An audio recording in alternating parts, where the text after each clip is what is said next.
ரீசெண்டாக இன்ஸ்டால ஒரு ரீல் பார்த்தேன். அதில பார்த்தீங்கன்னா, அந்த ஃப்ளாக்ஸீட் வச்சு ஒரு இன்ஸ்டன்ட் பிரெட் ட்ரை பண்ணியிருந்தாங்க.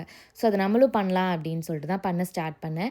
ஸோ, உங்ககிட்ட ஃப்ளாக்ஸீட் பவுடர் இருந்துச்சுன்னா, அத வச்சு பண்ணலாம். நான் 2 டேபிள் ஸ்பூன் ஆஃப் ஃப்ளாக்ஸீட் எடுத்து நல்லா பவுடர் பண்ணிட்டு, 1 எக் அண்ட் கொஞ்சம் pinch of baking soda, pinch of salt and flaxseed powder எல்லாத்தையும் நல்லா மிக்ஸ் பண்ணி ஒரே பவுல்ல மிக்ஸ் பண்ணிக்கோங்க. கூட கொஞ்சம் 1/2 டீஸ்பூன் ஆஃப் வினிகர் ஆட் பண்ணீங்க அப்படின்னா, அந்த எக் ஸ்மெல் தெரியாது. ஸோ, மைக்ரோவேவ்ல வச்சு ஒரு 1 1/2 மினிட்க்கு பேக் பண்ணி எடுத்தீங்கன்னா, ரொம்ப சூப்பரா ரெடி ஆயிடும்.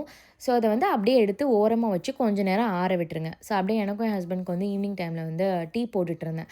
ஸோ, இந்த பிரெட்ட வந்து என்னால நம்பவே முடியல. கட் பண்ணி பார்த்தா ரியலா மைதா பிரெட் எப்படி இருக்குமோ, அதே மாரி இருந்துச்சு. ரொம்ப டேஸ்டியா இருந்துச்சு. Rich in fibre and rich in protein too. So, நீங்க இது கூட உங்களுக்கு பிடிச்ச டாப்பிங்ஸ் வச்சு சாப்பிடலாம். லைக் லெட்டஸ் வச்சு சாப்பிடலாம், எக்ஸ் வச்சு சாப்பிடலாம்.